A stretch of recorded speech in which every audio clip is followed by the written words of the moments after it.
这可不是我认识的埃厄德。大清早就啃起了寄居蟹，蟹肉搭配着蟹壳，口感那叫一个丰富。补充完蛋白质，顶着49度的高温外出寻找水源。他将目光锁定在一棵椰子树上，二话不说抡起石头往上砸，瞬间爆了一地椰子，随后对着礁石猛烈撞击出一道口子。椰子汁富含钾钠和维他命 C， 一口下肚清甜可口，就是分量太少还不够润喉。于是又开了一个，给自己狠狠灌了个水饱。返回时意外发现一颗芋头，对德子来说这可是意外之喜，其根部富含碳水化合物，是补充能量的上好之选。扒了半天收获了4个，他这次打算来个新鲜的吃法，利用捡来的铁皮切成片状，接着均匀的铺在石头上接受太阳的炙烤，简单等待2小时，就得到了酥酥脆脆的野生烤薯片。夸夸2下将其炫光后，又开始了漫长的打野生涯。怎料刚走进树林，就看到了2只野山羊。埃厄德血脉觉醒，差点冲上去来顿全羊宴，但转念一想，自己赤手空拳，敌方还有2个胜算不大，只好作罢。继续往前摸索，发现了一堆没人要的木炭。听说炭可以用来清洁牙齿，正好这几天来都没刷牙，不如试试真假。先用石头把炭砸成粉末，然后抓起一把抹在牙齿上，手动牙刷搓2下。虽然牙结石搓掉了，但牙齿却越刷越黑。随着不断前进，吃喝一样没看到，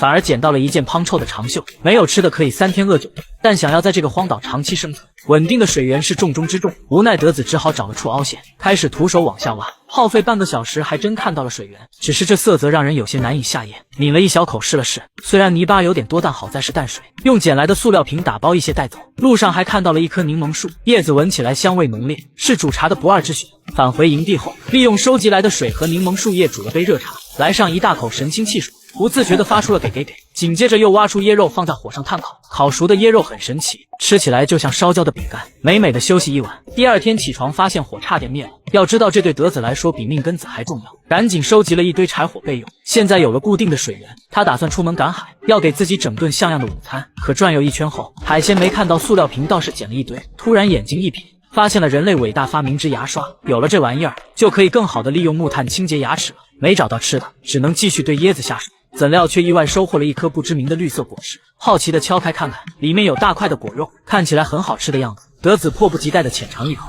没想到给他干沉默了，味道又苦又涩，直接丢弃。长时间没有补充蛋白质，走起路来都有点打飘，只好前往之前挖芋头的地方。正准备挖蟹带走时，脑海中突然冒出了一个大胆的想法，打算尝试一下叶子的味道。怎料刚吃完，牙龈立马充血肿胀，舌头也发痒发麻。纵横荒野10余年，没想到最后居然栽在了小小芋头叶手里。尝到苦头后，芋头也不挖了，必须要弄些蛋白质补。忙碌一下午，终于让德子发现一只小螃蟹，至此好运也随之而来。不仅在石头底下抓到一条鳗鱼，还捡到了一条乌漆嘛黑的海茄子，通通带回营地炭烤。最先出炉的是鳗鱼，其肉质松软鲜美，蛋白质是牛肉的好几十倍，唯一的缺点是有点粘牙。接下来轮到海茄子，虽然烤熟后闻起来倍儿香，但口感就有点奇怪了，嚼不烂不说，还咯吱咯吱的响，就像是在吃橡胶轮胎。这口感属实把他恶心了一晚上。起了个大早继续赶海，今天的收获还不赖，整整有19只大螃蟹。可万万没想到的是，正要烹饪螃蟹时，发现跟随自己好几年的铁罐破了个洞。德子表示很伤感，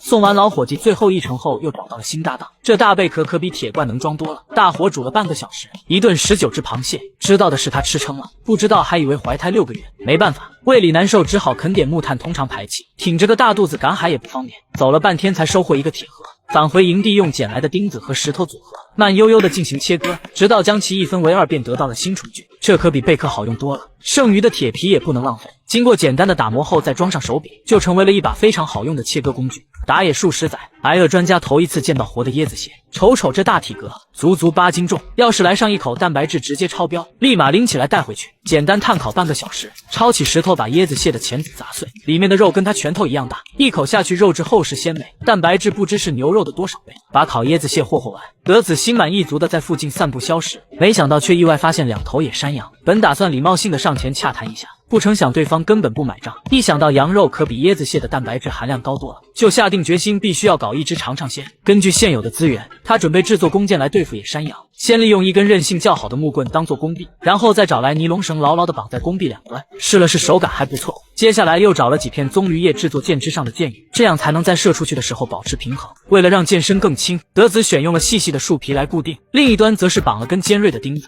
以便更好地发挥威力。练了半个小时的射箭技巧后，大光头自信地带着新装备进入树林狩猎。刚开始就偶遇老山羊，看来老天也在眷顾他。自信的德子马上开跑，这一剑他用了足足9成力，结果被老山羊轻松躲开。为此，德子沮丧了一整晚。第二天早上，无精打采的去赶海，却发现了惊人的一幕：昨天逃走的老山羊居然被藤蔓夹住。天道好轮回，苍天饶过谁？此时不出手更待何时？只见德子慢慢逼近，老山羊骂骂咧咧吼得别提多难听了。挨饿德直接抄起石头送其领了盒饭，最后成功捡漏80斤优质羊肉，不自觉地发出给，随即扛起来返回营地。他已经迫不及待要享受大餐，取出准备已久的战斧，熟练地处理着老山羊。经过1下午的努力，整只羊已被大卸18块，羊腿、羊排直接挂在屋顶风干，剩下的内脏也不能浪费，通通丢进锅里熬个10全大补汤。经过漫长的等待，营地里散发出阵阵肉香，拿起一块放入嘴中，好吃的味道直奔天灵盖。今天捡了大漏，高兴的晚上都睡不着觉。次日嘚瑟的哼着小曲，带着一身马赛克去海里泡冷水澡。为了更好的储存物资，把羊肉切成条，配上炭火熏烤，明天就能成为上好的羊肉干。忙活了一早上，决定犒劳一下自己整个羊腿。先在地上挖个坑，底部填满石头，然后升起熊熊烈焰，等炭火通红的时候，把羊腿丢上去，表面再盖上棕榈叶，最后利用泥土密不透风的覆盖起来。经过3小时的等待，羊腿被烤得鲜嫩多汁，外面一层皮还泛着锃亮的油光，迫不及待地来上一口，太美味了！即使没放任何调料，鲜美的味道也让哈喇子流一地。吃完大羊腿，欣赏着唯美的海边日落，这简直比度假还要舒服。闲来无事，德子打起了羊皮的主意，有味道就用海水洗洗，然后绑到木架上面晾晒，干透后再把上面残留的碎肉处理掉，这就获得了一件正宗的羊皮大衣。穿上去瞬间锁温，体感温度飙升至49度，气质和颜值也上升了一个台阶。当然，剩下的边边角角也不能浪费，拿来打窝最好不过。地上跑的、水里游的，他要通通拿下。为了提高成功的几率，还搬了很多石头堵在入口处，因为海水涨潮时被冲进来的鱼，在退潮时就会被困在珊瑚室里出不去。忙活了好一阵，决定来点椰汁补充水分。